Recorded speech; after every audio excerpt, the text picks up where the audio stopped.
If you have a police encounter, it's important to remember three things. First, when you ask for an attorney, all questioning must stop.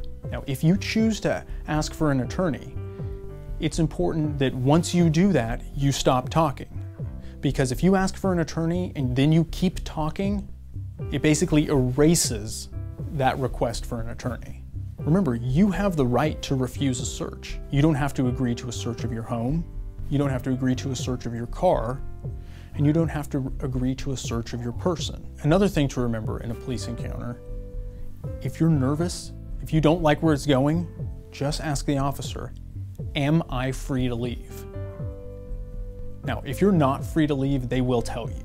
But if they tell you anything besides yes or no, you need to repeat the question, am I free to leave? The significance of saying no to a search or asking whether or not you're free to leave is because you are protected under the law. The law and the Constitution say that you cannot be detained unless there's evidence that you committed a crime.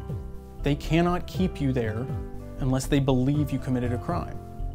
They cannot search you unless there is evidence that you committed a crime.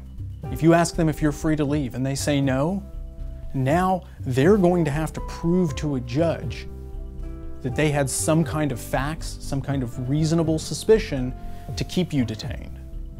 If you say no to a search, now they're going to have to explain to a judge why they searched you anyway. So why do they ask for your permission? Because when you consent, you're giving up your rights. When you consent, now they don't need evidence.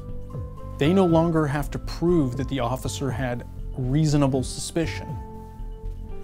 If the officer tells you that you're free to leave and you stay and talk to them and you stay and consent to a search, the officer no longer has to prove to the judge that they had reasonable suspicion to keep you detained.